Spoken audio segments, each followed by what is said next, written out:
Right now, the universe is alive. Not in the biological sense. Not in the way that you are alive with a heartbeat and breath and the warm electrical hum of a nervous system generating experience from moment to moment. But alive in the sense that matters on cosmic scales.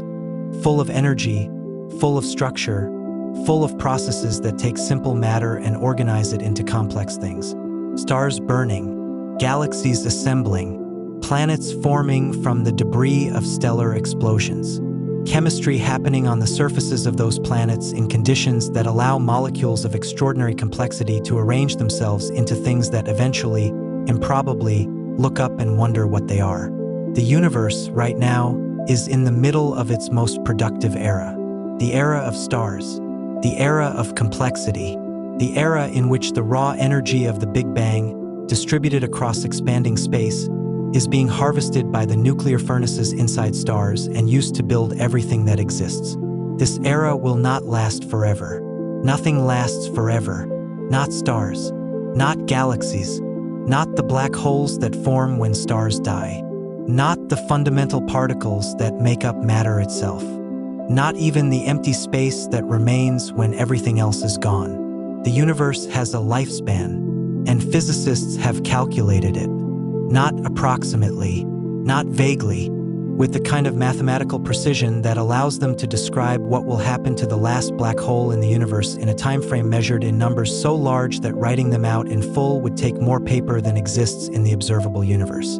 This is the story of everything ending. Every stage, every timescale, every physical process that will play out between now and the final moment, if there is a final moment, of a universe that began 13.8 billion years ago and will continue, in increasingly strange and increasingly empty forms, for longer than the mind can hold.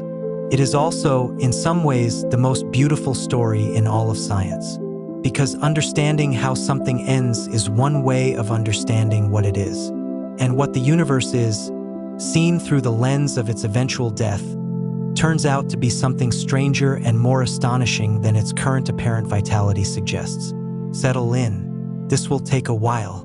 The universe certainly will. Before we can talk about how the universe ends, we need to understand what it currently is. Not just the stars and galaxies that fill the night sky, but the full accounting of everything matter, energy, space, time, and the mysterious components that dominate the cosmic budget but remain almost entirely unknown. The universe we can see, the observable universe, the sphere of space from which light has had time to reach us since the Big Bang, spans approximately 93 billion light-years in diameter. It contains somewhere between 1 and 2 trillion galaxies, each containing anywhere from a few hundred million to a few trillion stars. The total number of stars in the observable universe is estimated at somewhere around 2 times 10 to the power of 23. A number so large that if every grain of sand on every beach and desert on Earth represented one star, you would need roughly 10,000 Earths worth of sand to match it. All of these stars are burning. They are fusing hydrogen into helium in their cores, releasing energy that has been produced by the same basic process since the first stars ignited a few hundred million years after the Big Bang. The light from those stars fills the universe with photons. The heat from those stellar furnaces warms the space around them. The heavy elements forged in stellar cores and scattered by stellar explosions, the carbon and oxygen and iron and gold that make planets and chemistry and life possible, are the legacy of stars that burned and died before our sun was born. This is the stellar era, the era we live in. It is the third major era in the universe's history, following the radiation era of the very early universe and the matter-dominated era in which the first structures assembled. And it is, by any measure, the era most hospitable to complexity, to chemistry, to life. But it is not the universe's natural state. It is a transient condition, a specific phase through which the universe is passing, made possible by the specific values of fundamental constants and the specific initial conditions of the Big Bang, and destined to end when the fuel that drives it is exhausted. That fuel is hydrogen. Stars burn hydrogen. When a star has burned enough hydrogen, it changes, swells, brightens, eventually collapses or explodes depending on its mass, and leaves behind a remnant, a white dwarf, a neutron star, or a black hole. These remnants do not shine. They cool. They fade.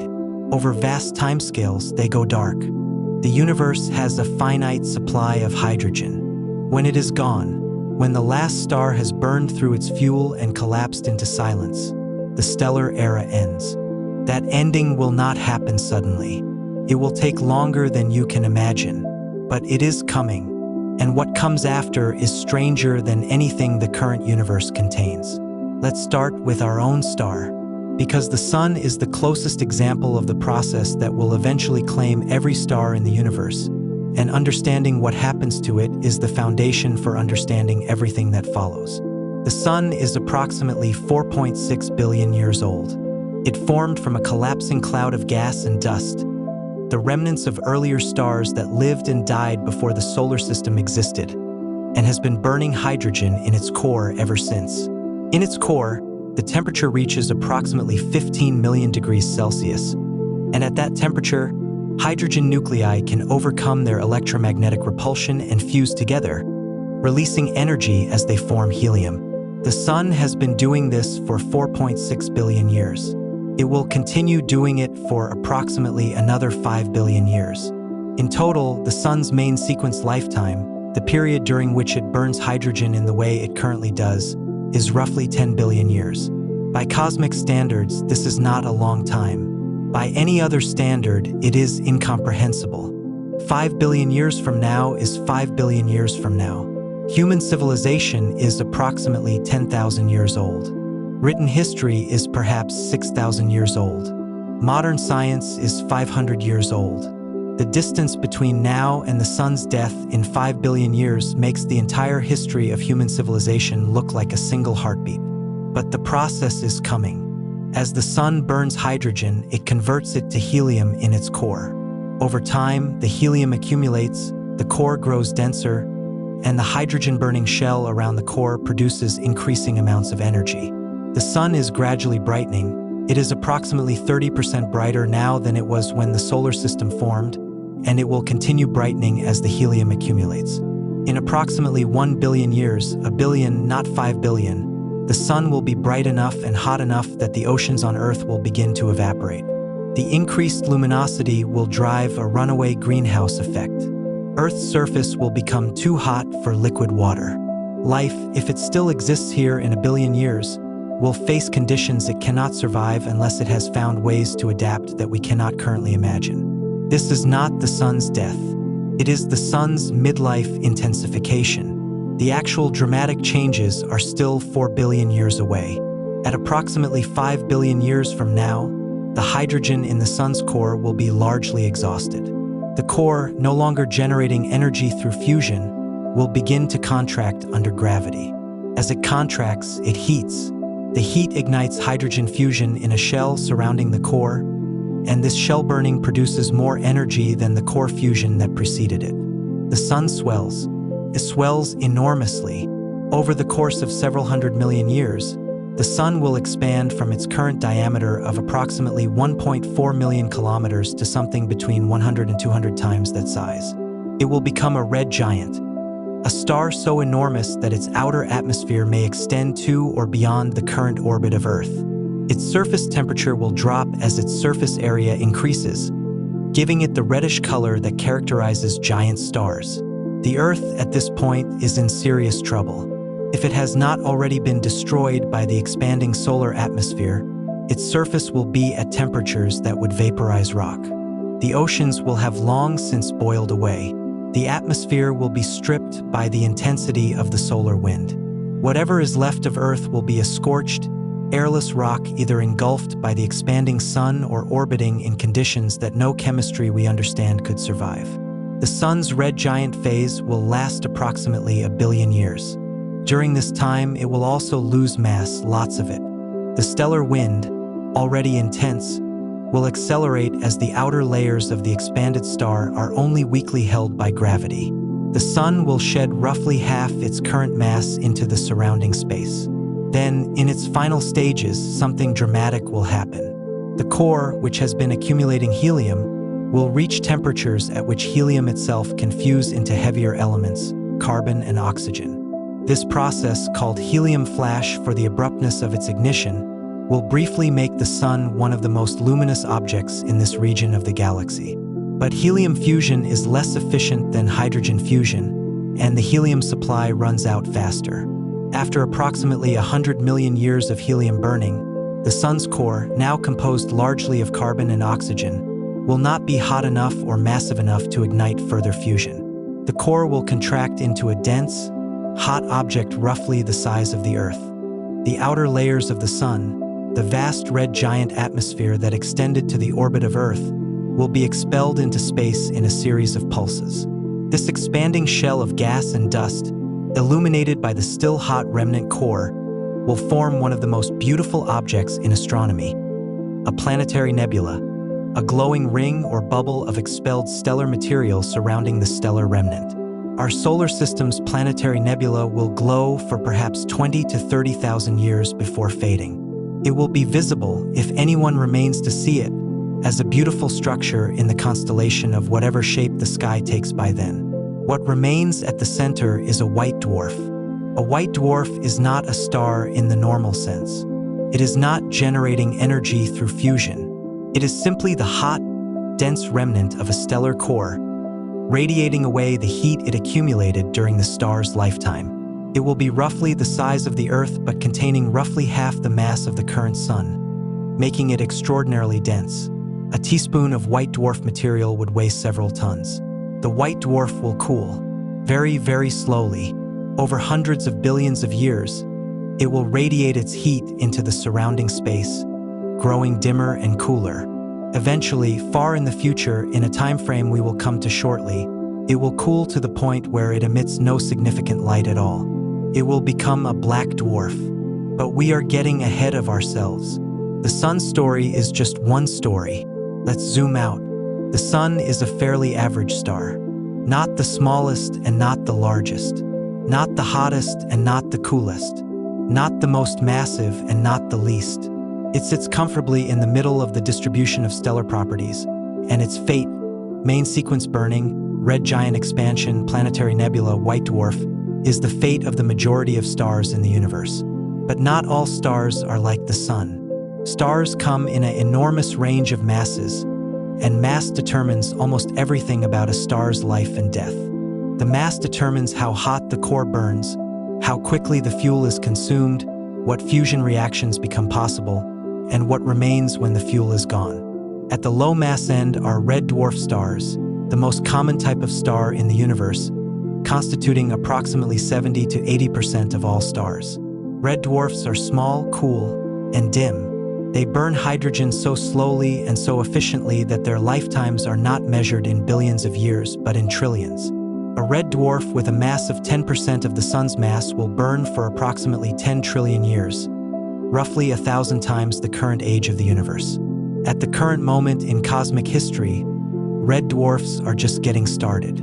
The smallest ones have barely begun their lives. They will still be burning quietly and steadily, long after every star like the Sun has died, long after every massive star has exploded and gone dark. They are the last lights the universe will have, but they will go out too. Red dwarfs, when they eventually exhaust their fuel, do not become red giants in the way that solar mass stars do. They are fully convective. The material in them circulates from core to surface and back, meaning that essentially all of their hydrogen is available as fuel, not just the hydrogen in the core. When they are done, they simply fade, contracting into helium white dwarfs without the dramatic swelling and shedding of the red giant phase. They will go dark quietly. At the high mass end of the stellar distribution are the massive stars, the giants and supergiants that are 100, 500, 1,000 times the mass of the Sun. These stars burn with a ferocity that makes the Sun look timid. Their cores reach temperatures of hundreds of millions of degrees. They fuse not just hydrogen and helium but carbon, neon, oxygen, silicon, all the way up through the periodic table to iron. Iron is the end of the line for stellar fusion. Fusing elements heavier than iron absorbs energy rather than releasing it. When an iron core accumulates in a massive star, fusion stops. The core, no longer supported by the energy of fusion, collapses in fractions of a second. The collapse is catastrophic and extraordinarily violent. The result is a supernova. A supernova is one of the most energetic events in the universe. In the moment of its explosion, a massive star releases more energy than the Sun will release in its entire 10 billion-year lifetime. It briefly outshines its entire host galaxy, billions of stars, with the light of a single dying star. The explosion scatters the heavy elements forged in the star's core across vast regions of space, seeding the interstellar medium with the raw materials for future planets and, potentially, future life. The remnant left behind depends on the mass of the collapsing core. For cores with masses up to roughly 2 or 3 times the mass of the Sun, the collapse stops when the density reaches the point at which neutrons can provide enough pressure to halt the implosion. The result is a neutron star, an object roughly 10 to 20 kilometers in diameter but containing more mass than the Sun, so dense that a teaspoon of its material would weigh 1 billion tons. For cores more massive than this threshold, nothing can stop the collapse. The mass exceeds the limit at which any known physical process can provide sufficient pressure. The collapse continues until the object's gravity becomes so intense that not even light can escape. A black hole is formed. Black holes, the name that has become almost a cliché of popular science writing, and yet whose actual physical, mathematical reality, remains one of the most astonishing things in the universe. A black hole is a region of spacetime where gravity is so intense that the escape velocity exceeds the speed of light. Nothing that crosses the event horizon, the boundary of no return, can escape. Not matter, not radiation, not information, not, as far as we understand, anything. At its center, according to the mathematics of general relativity, is a singularity, a point of infinite density where the equations of physics break down and general relativity itself ceases to be a reliable guide. What actually happens at the center of a black hole is one of the deepest unsolved problems in theoretical physics. The singularity is almost certainly not a literal point of infinite density. That is, the mathematics telling us it has reached the limits of its applicability rather than describing a physical reality. But what replaces it, in a complete theory of quantum gravity that does not yet exist, is unknown. Black holes do not last forever either, but we are moving too fast. Let's go back to the timeline. The stellar era, the era we currently inhabit, in which stars are forming and burning across the universe, will last approximately 100 trillion years. 100 trillion, that is 10 to the power of 14 years. To give you a sense of what that number means, the current age of the universe is approximately 13.8 billion years, or 1.38 times 10 to the power of 10 years. The stellar era extends to 10 to the power of 14 years. The stellar era is roughly 10,000 times longer than the universe has existed so far. We are not even 1/10,000th of the way through the stellar era. During this time, stars will continue to form wherever gas clouds become dense enough to collapse under their own gravity, but star formation will gradually slow. The universe's supply of gas available for star formation is not infinite. Much of it is already locked up in stars and their remnants. As more gas is consumed by stellar generations, less is available for new ones. The rate of new star formation, which has already declined significantly from its peak about 10 billion years ago, will continue to fall.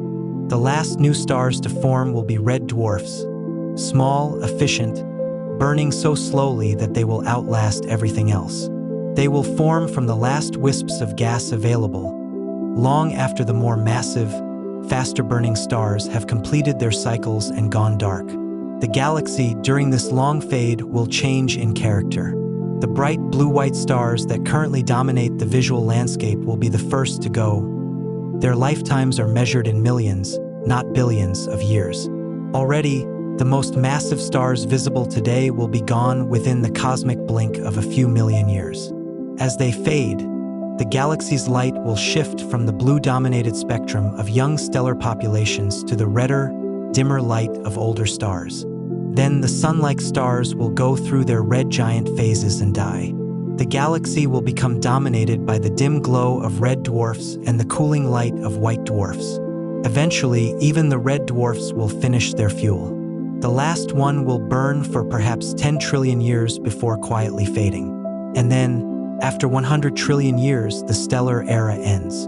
The lights go out. What comes after the stellar era is a phase of cosmic history that has no analog in human experience and no name in human language except the technical terms cosmologists have coined. It is called variously the degenerate era, the dark era's beginning, the age of stellar remnants. It is a universe without stars, without fusion, without the active energy generation that has made the universe what it is for the past and future 100 trillion years. What remains is what the stellar era left behind. White dwarfs, the cooling remnants of solar mass stars. Neutron stars, the collapsed cores of massive stars. Black holes, the gravitational singularities left by the most massive stellar deaths. And the matter that was never incorporated into stars at all, cold gas, dark matter, the diffuse material that drifted through the spaces between galaxies without ever achieving the density required to ignite fusion. All of this is still there, but nothing is burning. The white dwarfs cool. They were hot when they formed, the remnant cores of stars, temperatures of tens of thousands of degrees. But they have no energy source.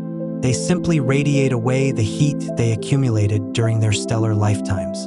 Over hundreds of billions of years, they cool. Over trillions of years, they cool further.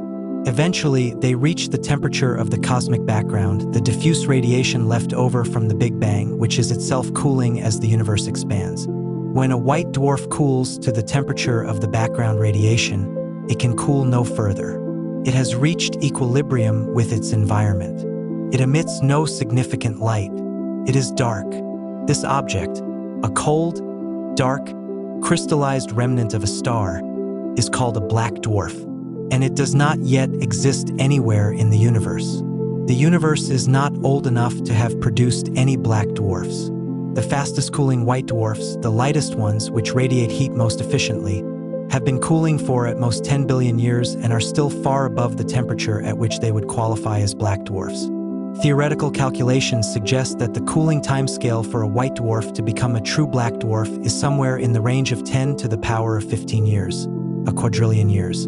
The universe is 13.8 billion years old. A quadrillion years is about 70,000 times the current age of the universe. The first black dwarfs will not exist until after the stellar era has already ended. For the first trillions of years of the degenerate era, the universe will be lit faintly by the cooling glow of white dwarfs. Then, gradually, they will fade. Neutron stars cool faster than white dwarfs. Their surfaces are hotter initially, but they are smaller, and they radiate their heat efficiently. Over millions and billions of years, neutron stars cool. They are no longer generating energy through fusion, but they may generate energy through other means: the decay of their intense magnetic fields, the occasional accretion of infalling matter, rare collisions with other compact objects. Over vastly long timescales, these energy sources too are exhausted. Neutron stars become dark, cold objects, dense, spinning, roughly the size of a city, containing more mass than the sun, drifting through the darkness. And throughout this era, the black holes remain, neither cooling in the conventional sense nor burning, simply existing, their gravity unchanged, their event horizons intact, the singularities at their centers still doing whatever it is they do. But even black holes are not permanent. And this is where the physics becomes extraordinary. In 1974, Stephen Hawking published one of the most important and most surprising results in the history of theoretical physics. He showed, using a calculation that combined quantum mechanics with general relativity in a way that had not been done before, that black holes are not truly black. They radiate. The mechanism is subtle and worth understanding. Quantum mechanics tells us that empty space is not truly empty. It is filled with quantum fields that are in constant fluctuation, pairs of virtual particles and antiparticles spontaneously appearing and annihilating, borrowing energy from the vacuum and returning it on timescales short enough to satisfy the uncertainty principle. At the event horizon of a black hole, something unusual happens to these virtual particle pairs. When a pair appears at the horizon, one particle can fall inside the black hole while the other escapes to the outside. The particle that falls in carries negative energy. It effectively takes energy from the black hole. The particle that escapes carries positive energy. it becomes real, observable radiation. The net effect is that but the cosmic microwave background is cooling. The universe is expanding, and as it expands, the wavelengths of photons in the background are stretched, reducing their energy and their effective temperature. In the far future, after many trillions of years, the background temperature will drop below the Hawking temperature of even massive black holes, and at that point the black holes will be radiating more energy than they receive. They will begin to lose mass. Slowly, extraordinarily slowly.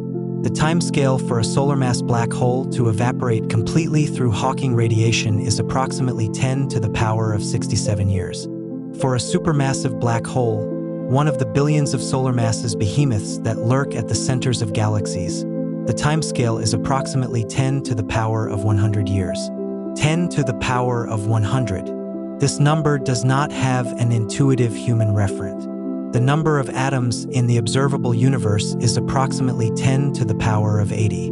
The number of Planck times, the smallest meaningful unit of time in physics, that have elapsed since the Big Bang is approximately 10 to the power of 61. The number 10 to the power of 100 dwarfs all of these.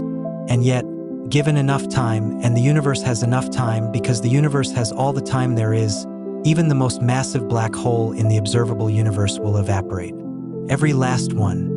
It will take 10 to the power of 100 years, give or take a few orders of magnitude for the most massive ones. But they will all go. And when the last black hole evaporates, when the last quantum of Hawking radiation from the last black hole disperses into the increasingly cold and dark universe, something profound will have happened. The last gravitational engine will be gone. The last organized structure of any consequence will have dissolved. The universe will be a cold, thin, almost uniformly distributed gas of photons and elementary particles, the final products of Hawking radiation, in a space that is unimaginably vast, unimaginably cold, and almost perfectly uniform. Almost. There is something that happens before the final black hole evaporation that is worth spending time on, because it is one of the more extraordinary predictions of physics and one of the least discussed in popular science. Proton decay. In the standard model of particle physics, the framework that describes all known fundamental particles and forces, protons are stable. They do not decay. A free proton, in the absence of any interaction, should persist indefinitely. But the standard model is almost certainly incomplete. It does not incorporate gravity. It does not explain dark matter or dark energy. It does not provide a unified description of all four fundamental forces. And virtually all of the theoretical frameworks that attempt to go beyond the standard model, grand unified theories, supersymmetry, string theory, predict that protons are not stable. They decay, but on timescales so long that detecting the decay is one of the most technically demanding experiments in physics. The predicted lifetime of a proton, depending on which theoretical framework you use, ranges from roughly 10 to the power of 32 years to 10 to the power of 41 years or beyond. Current experimental limits, set by large underground detectors like Super Kamiokande in Japan, which watch enormous tanks of pure water for the rare flash of light that would indicate a proton decay event, have ruled out some of the simpler predictions but have not detected a decay event. If protons do decay, and the theoretical weight of expectation is that they must, even if the timescale is uncertain, then the degenerate era has a terminus that precedes even the evaporation of the most massive black holes. On timescales of 10 to the power of 37 to 10 to the power of 40 years, every proton in every white dwarf, every neutron star, every cold planet and asteroid and grain of cosmic dust will decay. The nuclear matter that makes up all visible matter will dissolve into lighter particles, positrons, photons, neutrinos, and eventually these will also interact and decay, leaving only the lightest stable particles. The black dwarfs, those crystallized remnants of stars, will not simply cool into permanent darkness. Their protons will decay. Over vastly long timescales, the atoms that make them up will simply cease to exist as atoms. The black dwarf will evaporate, not through any dramatic process, but through the quiet statistical dissolution of its constituent particles, one by one, over timescales that beggar description. By the time the last proton in the last black dwarf has decayed, the universe will be a place containing only black holes and the lightest particles and radiation. No atoms, No molecules, no chemistry of any kind, no structured matter, just black holes and the darkness between them. And then the black holes too will evaporate one by one, the smaller ones first, the massive galactic center black holes last, until the last Hawking photon from the last black hole disperses into the expanding void. And then the universe enters a phase that physicists call the dark era, or the heat death, or maximum entropy. Maximum entropy is the technical description of what happens when a closed thermodynamic system reaches equilibrium, when all energy gradients have been erased, when nothing is hotter than anything else, when there are no more processes that can extract usable energy from one place and deliver it to another. At maximum entropy, nothing happens. Not because there is no energy, there is still energy, in the form of the residual photons and leptons distributed through the expanding space, but because there are no energy gradients to drive any process, no temperature differences, no density differences significant enough to drive any chemistry or physics that could be called interesting. The universe is not empty. It is just perfectly, uniformly, unspeakably dull. This state, the universe at maximum entropy, after the evaporation of the last black hole, is what physicists call the heat death. It is the most likely long-term fate of a universe with the properties ours appears to have. And it is permanent, or almost permanent, because quantum mechanics does not permit true permanence. Even in a universe at maximum entropy, quantum fluctuations occur. The vacuum is not truly quiet. Fields fluctuate. Virtual particles appear and disappear, and over sufficiently long timescales. Timescales so vast that even the heat death era numbers look small. Truly extraordinary things can happen by pure chance. This brings us to one of the most mind-bending concepts in all of theoretical physics. A concept named after a 19th century physicist who never imagined it would be applied to the fate of the universe. In 1890, the French mathematician Henri Poincaré proved a theorem about closed dynamical systems. The theorem states that any bounded mechanical system, any system with finite energy confined to a finite region of space, will, given enough time, return to a state arbitrarily close to its initial state. Not exactly the same state, but arbitrarily close, within any specified tolerance, no matter how small. The Poincaré recurrence theorem. Applied to the universe, the theorem says something extraordinary. If the universe is a closed, bounded system, if it has finite energy and is not infinite in extent, then given enough time, it will spontaneously fluctuate back to states that resemble its past states, including states that resemble the current state of the universe, including states that resemble the very early universe, including, by the same argument, states that could give rise to stars, galaxies, planets, and life. The timescale for Poincaré recurrence in a system as large and complex as the observable universe is so enormous that it makes every other number in the script look trivial. It has been estimated at roughly 10 to the power of 10 to the power of 122 years. This is not 10 to the 122. It is 10 to the power of 10 to the power of 122. A tower of exponents that essentially has no meaningful comparison in any human frame of reference. But here is the thing about infinity or near infinity. If the universe persists for long enough, even probabilities so small that they are effectively zero become effective certainties. In the heat death era, quantum fluctuations in the vacuum will occasionally produce particles. Usually these will be single particles, the simplest and most probable fluctuations. But occasionally, purely by chance, a fluctuation will produce two particles, or 10, or a complex molecule, or a brain. Wait, a brain. In 1992, the physicist Ludwig Boltzmann, one of the founders of thermodynamics, grappled with a version of this problem, wondering whether the low-entropy state of our current universe might itself be a fluctuation in a larger, high-entropy background. And from this line of thinking emerged one of the strangest thought experiments in physics, the Boltzmann brain. The argument goes like this. In a universe at maximum entropy, given infinite time, quantum fluctuations will occasionally produce configurations of matter that are arbitrarily complex. By pure chance, all the particles in a region of space will arrange themselves into a structure.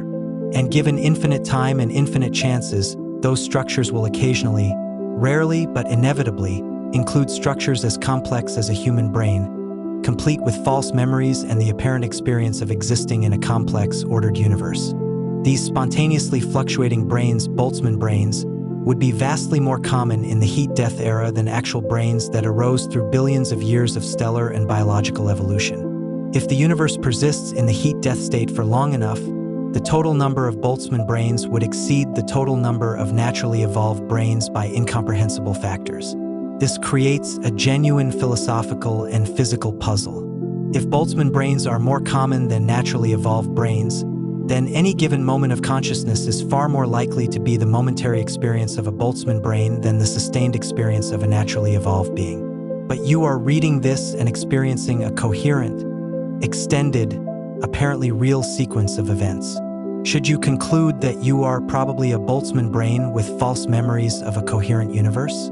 Most physicists conclude that the Boltzmann brain problem is evidence against, not for, an eternal heat-death universe, because the prediction of Boltzmann brains is so philosophically uncomfortable that any cosmological model producing them in the numbers required is probably wrong. The problem points toward the need for a cosmological model that has some mechanism for avoiding infinite duration in the heat-death state. Whether such a mechanism exists is not known. Let's talk about the alternatives. Because heat-death is not the only proposed fate of the universe, and the alternatives are, in some ways, even stranger. The specific fate of the universe depends on the nature of dark energy, the mysterious force that is driving the accelerating expansion of space. Dark energy makes up approximately 68% of the total energy budget of the universe.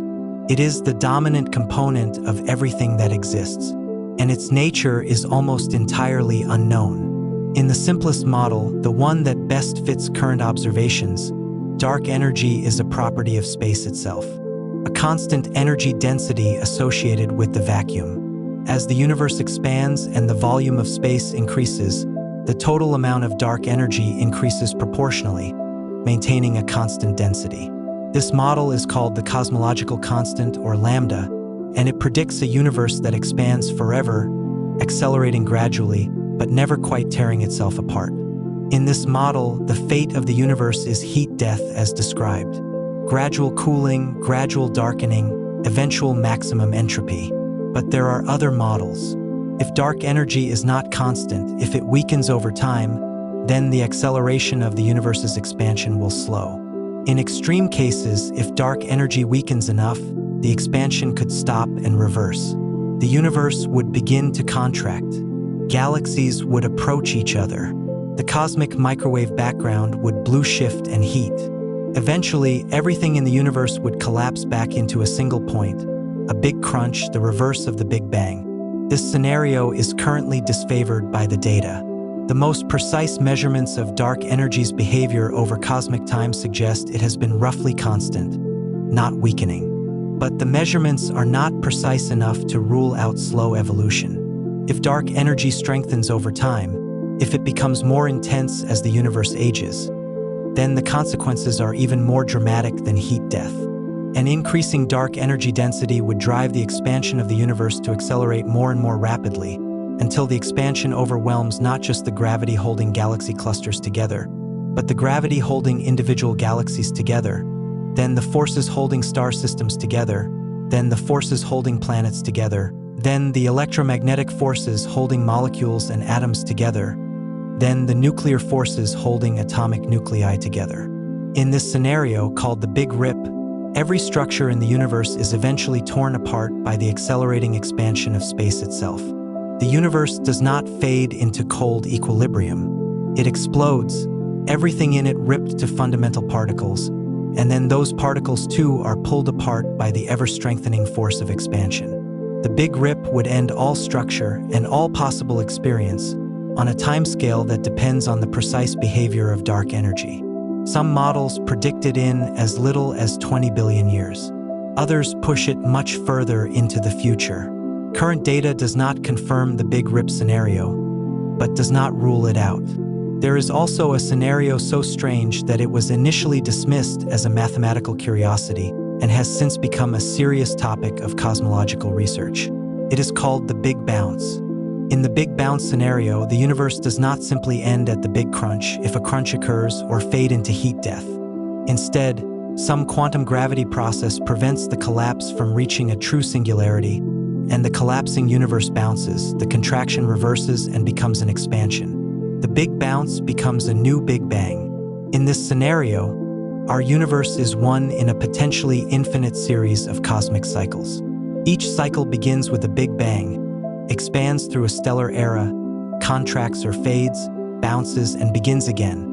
The universe is not a single story with a beginning and an end, but an eternal cycle, each iteration potentially different from the last, each one containing its own stars and galaxies and potentially its own forms of intelligence. The Big Bounce is not currently supported by observational evidence. There is no confirmed sign of a previous cycle in the data we have. But absence of evidence is not evidence of absence, and some physicists have proposed that certain features of the cosmic microwave background might carry imprints of previous cycles. The search for such imprints is ongoing. Let's talk about what happens at the very end of black hole evaporation, because it is one of the most extraordinary moments in the cosmic timeline and one that is rarely described in full. A black hole evaporates through Hawking radiation. For most of its lifetime, this evaporation is incredibly slow. A black hole 10 times the mass of the Sun would take approximately 10 to the power of 74 years to evaporate. The temperature of its Hawking radiation is so low and the energy loss is so slow that the evaporation is essentially frozen for most of cosmic history. But as a black hole loses mass, its temperature increases. This is counterintuitive. Normally, losing energy makes a system cooler. But black holes are different. They have negative heat capacity. As they lose mass, they get hotter. As they get hotter, they radiate more intensely. As they radiate more intensely, they lose mass faster. This positive feedback loop accelerates the evaporation as the black hole approaches its final moments. The final moments are spectacular. In the last fraction of a second of a black hole's existence, the remaining mass is radiated away in a burst of extremely high-energy Hawking radiation. The temperature of the radiation rises asymptotically, approaching infinity as the mass approaches zero. The final explosion of a black hole releases energy equivalent to millions of nuclear weapons, all in a fraction of a second, all in the form of very high-energy photons and particles. Then nothing. Where the black hole was, there is nothing. Not even empty space in any particularly interesting sense. Just the residual radiation dispersing into the expanding universe, carrying with it, according to the principle of unitarity, the quantum mechanical requirement that information is conserved, some encoded record of everything that ever fell into the black hole. The information paradox, the question of whether the information about matter that falls into a black hole is destroyed or preserved in the Hawking radiation, was one of the most contentious debates in theoretical physics for decades, with Hawking himself on one side and most of the physics community on the other. The current consensus, arrived at through work by Juan Meldacena and others on the holographic principle and the relationship between gravity and quantum field theory, is that information is preserved. It is encoded in the quantum correlations of the Hawking radiation in ways that would require extraordinary resources to decode. But it is there. The universe does not forget. Even at the end, even as the last black hole releases its final burst of radiation, the information about everything that ever existed is still encoded somewhere, in the quantum correlations of the radiation field dispersed across the incomprehensibly vast and cold universe. It is just encoded in a form that nothing can read. Now let's go even further, past the heat death, past the evaporation of the last black hole, into the territory that cosmologists call the ultimate fate, the state of the universe on timescales that make even the black hole evaporation timescales look brief. The universe in the deep heat death era is not quite empty. It contains photons, the Hawking radiation from evaporated black holes, and the long-cooled cosmic background, and it contains fundamental particles, electrons and positrons drifting through enormous volumes of space, so far apart that encounters are extraordinarily rare but not impossible. Neutrinos, barely interacting with anything, drifting on trajectories set by the last interactions they had billions upon billions of years ago. Over timescales longer than the Poincaré recurrence time, longer than 10 to the power of 10 to the power of 122 years, the quantum fluctuations of the vacuum will occasionally produce more complex configurations. Pair of electrons, a hydrogen atom momentarily before it dissociates again.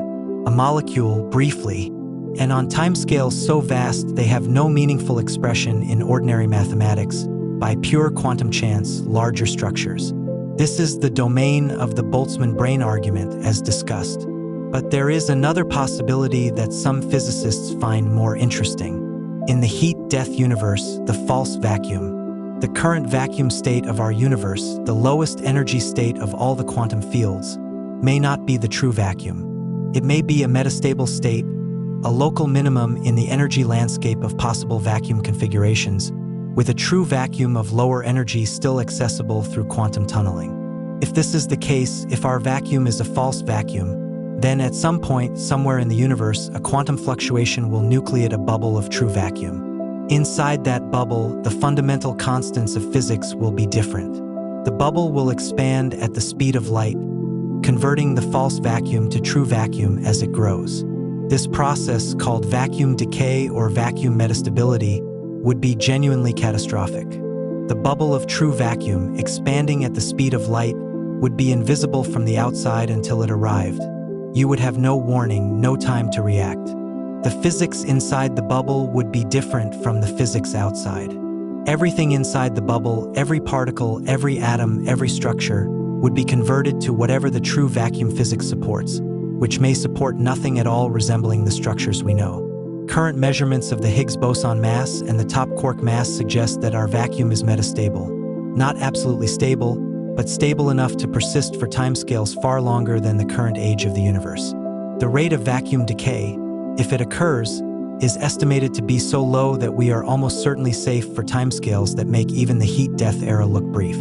But almost certainly safe is not the same as certainly safe. And in a universe of infinite time, even extremely low probability events become certainties. The ultimate fate of the universe may not be the cold, quiet, perfectly uniform heat death that the thermodynamic analysis suggests. It may be the rather more dramatic replacement of the current vacuum with a different one, a reset of the fundamental physics, from which something entirely different might emerge. Whether that something different could support complexity, or consciousness, or anything recognizable is not known. It depends on the properties of the true vacuum, which we cannot determine without knowing more about the fundamental structure of physics than we currently do. Let's take a step back from the far future and talk about something closer to home. About what the long-term fate of the universe means for the question of life and intelligence. Because the universe's death is not just a physical story. It is a story about the conditions for consciousness and about whether consciousness, the one thing in the universe that is aware of all of this, has a future in the timescales we have been discussing. In 1979, Freeman Dyson, one of the 20th century's most brilliant theoretical physicists, published a remarkable paper in which he asked whether life and consciousness could survive in an open universe indefinitely. His analysis suggested yes, if life could adapt to progressively lower temperatures and progressively slower metabolism, consuming smaller and smaller amounts of energy at lower and lower rates, it could in principle continue forever, processing finite amounts of information on increasingly long timescales. Dyson's analysis assumed a universe that would not accelerate its expansion. When it was discovered in 1998 that the expansion is accelerating, driven by dark energy, the picture changed. In an accelerating universe, the available energy for computation is not merely diminishing but being cut off. The accelerating expansion means that distant sources of energy become inaccessible as they recede beyond the cosmological horizon. In 1999, Lawrence Krauss and Glenn Starkman published an analysis of the prospects for eternal life in an accelerating universe and concluded that they were bleak. The accelerating expansion limits the total amount of information that can be processed in the future, not merely slowing the rate, but placing an absolute ceiling on the total computation possible. Any form of intelligence that depends on information processing faces an absolute limit, a finite total computation, in an accelerating universe. This conclusion is not universally accepted. Some physicists have argued that forms of intelligence radically different from anything we currently understand might find ways around this limit. Some have argued that the limit itself depends on assumptions about the nature of information processing that may not be fundamental. But the mainstream physical picture is that the universe's acceleration places a real constraint on the long-term future of complexity and consciousness. The stellar era provides the richest environment for life. The degenerate era provides some residual possibilities, unusual chemistry, energy sources from the slow processes of cooling and decay. The black hole era is extremely hostile. The heat-death era is, for any form of intelligence recognizable from our current vantage point, essentially impossible to inhabit. If life is to have a long future in the universe, it will need to be a form of life radically different from anything that has evolved on Earth.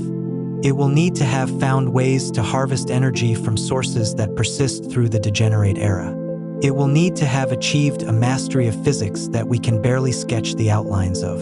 This is not impossible. It is, in fact, exactly the kind of thing that a sufficiently advanced civilization, given billions of years to work on the problem, might achieve. And if such civilizations exist, if the universe has been hosting intelligence for billions of years already, in the older galaxies that formed long before our own solar system, then the question of what that intelligence has done with its time is one of the most profound questions we can ask. Have civilizations billions of years older than ours solved the problem of survival in the degenerate universe? Have they found ways to extract energy from sources we have not identified? Have they modified their own physics, their own computation substrate, their own relationship to time and energy in ways that allow them to persist long after the last star goes dark? We do not know. We cannot know from our current vantage point, but the question is real, and the universe is old enough that it may already have been answered, somewhere by someone. Let's return to the timeline one more time and walk through it in sequence, because the sequence itself is extraordinary. Right now, the stellar era, stars forming, burning, dying, the universe at its most complex, its most structured, its most hospitable to life. The era we inhabit, the era we were born into, the era that will continue for another 100 trillion years. In approximately 1 billion years, Earth's oceans begin to evaporate as the sun brightens. Life on Earth faces its first existential threat from its own star. In approximately 5 billion years, the sun begins its red giant expansion. Earth is sterilized or consumed. The solar system as we know it ends. In approximately 10 billion years, the sun completes its evolution and becomes a white dwarf. The planetary nebula that marks its death fades. The remnant cools in the dark. For the next roughly 100 trillion years, stars continue to form and burn, but the rate slows. The most massive stars have long since exploded. Sun-like stars have long since become white dwarfs. The galaxy dims, shifting from blue-white to red to dark. Only red dwarfs remain burning, their dim light the last stellar illumination in an increasingly dark galaxy. In approximately 100 trillion years, the last red dwarf exhausts its fuel and fades. The stellar era ends. The galaxy goes dark.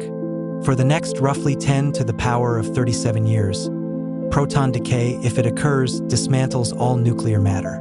White dwarfs and neutron stars and cold planets dissolve particle by particle into positrons and photons and neutrinos. By the end of this era, all matter as we understand it is gone. For the next roughly 10 to the power of 67 to 10 to the power of 100 years, black holes slowly evaporate through Hawking radiation. The smallest black holes go first. The most massive supermassive black holes, those billion solar mass engines at the centers of the largest galaxies, persist the longest. One by one, they evaporate. Each one goes out in a brief burst of high-energy radiation. Then the next, then the next. In approximately 10 to the power of 100 years, the last black hole evaporates. Its Hawking radiation disperses into the cold, dark, expanding universe.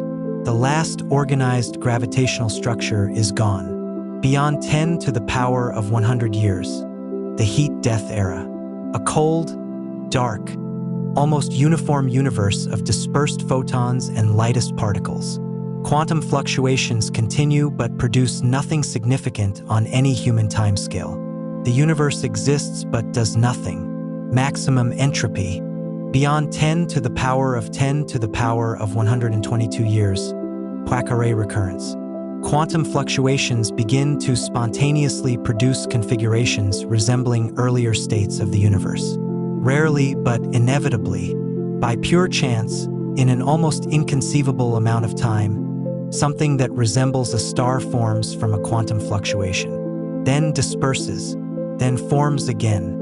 Patterns that took billions of years to build through gravity and stellar evolution form and dissolve by random chance in a universe with no structure to drive their formation. If the universe persists indefinitely, every possible configuration of matter and energy will eventually be reproduced by quantum chance, including configurations that resemble our current universe, including configurations that support life, including configurations that include, somewhere, a mind wondering what the universe is made of and how it began. The universe, in this view, is eternal, not in the sense of being unchanging, in the sense of never quite ending. Every state it passes through will eventually be revisited, improbably but inevitably, given enough time.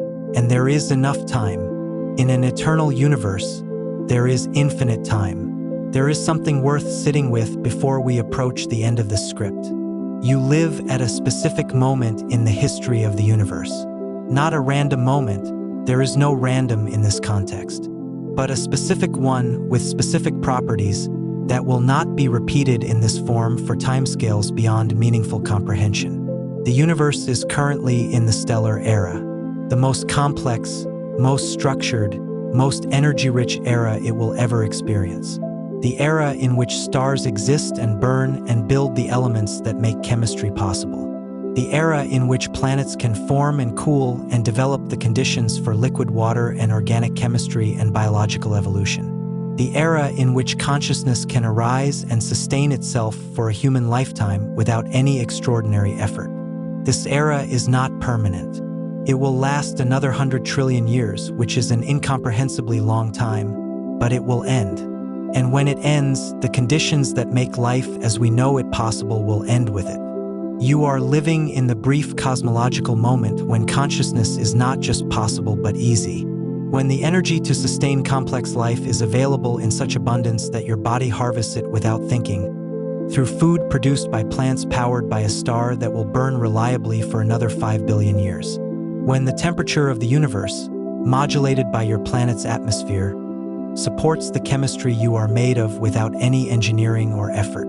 This is not nothing. This is, on cosmic scales, extraordinarily fortunate. The vast majority of the universe's timeline is the dark era, the cold, structureless, minimum activity period of heat death that follows the evaporation of the last black hole. In the heat death era, no one is conscious. No one is experiencing. No one is wondering what the universe is. You are conscious right now. You are experiencing right now. You are wondering right now. You are doing the thing that the universe, for most of its existence, cannot do. You are aware of yourself and of the context that contains you. That is not a small thing. In the dark era, in the quadrillions upon quadrillions of years of maximum entropy that await, there will be, for all practical purposes, no one, no experience, no awareness, no sense of what it is to exist in a universe. Right now, there is. Right now, you are. Here is the thought that physicists and philosophers who work on cosmic eschatology sometimes share, quietly, in the spaces between the equations. The death of the universe is real. It is not a metaphor. It is not a religious or philosophical concept. It is a physical prediction, derived from the laws of thermodynamics and quantum mechanics and general relativity, that the universe as it currently exists will end. All its structures will dissolve. All its energy gradients will be erased. All its complexity will disperse into uniformity. And yet, even in the heat death, even in the maximum entropy state that follows the evaporation of the last black hole, the information about everything that ever existed is still encoded. In the quantum correlations of the dispersed radiation, in the structure of the vacuum, In whatever substrate underlies the universe's apparent reality, the universe does not forget. What once existed leaves a permanent record in the quantum state of the universe. The specific arrangement of atoms that constituted the first bacterium that ever lived on Earth. The specific configuration of neurons that fired in the brain of the first human who looked at the night sky and felt wonder. The exact state of the universe at this specific moment, with you here, hearing this, alive and aware. All of it is preserved in the quantum correlations of the universe's state, dispersed across an unimaginable volume of cooling space, encoded in a form that nothing may ever be able to read, but preserved in a universe that began from a singularity and will end in something like a singularity of uniformity. The entire intervening story, 13.8 billion years and counting, is written into the physics of the final state. Every star that ever burned, every planet that ever formed, every mind that ever wondered, the universe remembers. It is just remembering in a language that no mind may ever decode. There is something in that which is almost enough. The sky is dark outside right now. If you are somewhere away from city lights, or even if you are not, if you can imagine it, the stars above you are the visible fraction of the stellar era. Each one a nuclear furnace, fusing hydrogen to helium, releasing the energy that makes complexity possible. Each one on its own timeline, heading toward its own end, contributing its own heavy elements to the interstellar medium when it dies. The universe is alive right now, burning, building, creating the conditions for the next generation of stars, and the generation after that for another 100 trillion years. And you are here for it, not for most of it, not even for a measurable fraction of it. Your life, against the backdrop of the stellar era alone, is so brief that finding a comparison that captures it is essentially impossible. The fraction of the stellar era that a human lifetime represents is far smaller than the fraction that a single heartbeat represents of your entire life. But you are here for it. You are aware of it. You understand, at least partially, what is happening. You know that the star above your planet is 4.6 billion years into a 10 billion year life. You know that its light has traveled 8 minutes to reach you.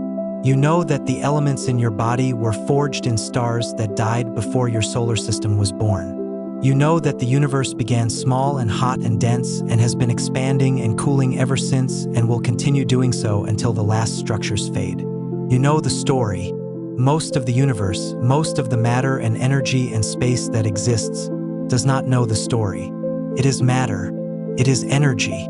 It follows physical laws without awareness of following them. It does not wonder. It does not question. It does not find the scale of its own existence astonishing. You do. This is the thing worth holding onto as the universe around you cools toward eventual equilibrium. Not that it ends. Everything ends. Not that the ending takes longer than you can comprehend. Time is just time. But that in the middle of it all, in the specific window of the stellar era, on a specific planet orbiting a specific star, at a specific moment in the universe's history, something happened. Something became aware. Something looked at the darkness and the dying and the incomprehensible scale and said, I understand what this is. That understanding is real. It is physical. It exists as patterns of electrochemical activity in the most complex known structure in the universe. It is the universe's awareness of itself. And it is the most extraordinary thing the universe has produced in 13.8 billion years of building things. The universe will die, slowly, across timescales that make the word vast seem inadequate. But right now it knows, and knowing is everything. Sleep well. For those still awake as the last edges of consciousness soften towards sleep. There is a tradition in physics of imagining observers at the extreme limits of the universe's timeline, imagining what physics would look like to a being who existed in the far future, or the far past, or at the boundary of what our laws of physics can describe. What would physics look like to a being in the heat-death era? If a Boltzmann brain fluctuated into existence in that cold, dark, nearly uniform universe, with all the memories and cognitive architecture of a human being, what would it perceive? It would perceive nothing. The universe around it would be dark. Cold beyond any human experience of cold, a temperature of essentially zero, just the barest residual warmth of the dispersed Hawking radiation. The nearest particle of matter would be so far away that even at the speed of light, contact would take longer than the current age of the universe. The Boltzmann brain would be alone in a way that makes any human experience of loneliness look like company. And then it would dissipate. The quantum fluctuation that produced it would unmake it, as all fluctuations are unmade, and the universe would return to its quiet maximum entropy. This thought experiment, grim as it sounds, contains something worth holding. The Boltzmann brain's experience, however brief, however isolated, would be real. The universe, in that moment, would again be experiencing itself. The awareness that characterized the stellar era would briefly, randomly, in a configuration that could not sustain itself, recur. Even in the deepest death of everything, the possibility of experience is never permanently zero. It is just so improbable that its occurrence would take timescales beyond comprehension. But timescale is not the measure of significance. The flash of a firefly and the burning of a star are different in duration. They are not different in reality.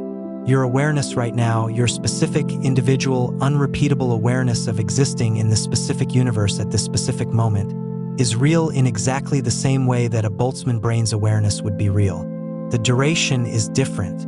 The conditions are different. The probability of occurring is different. The realness is the same, and realness, in the end, is all there is. The universe will die, and it will remember, in its quantum correlations, everything that was real within it, including this moment, including you. Sleep well.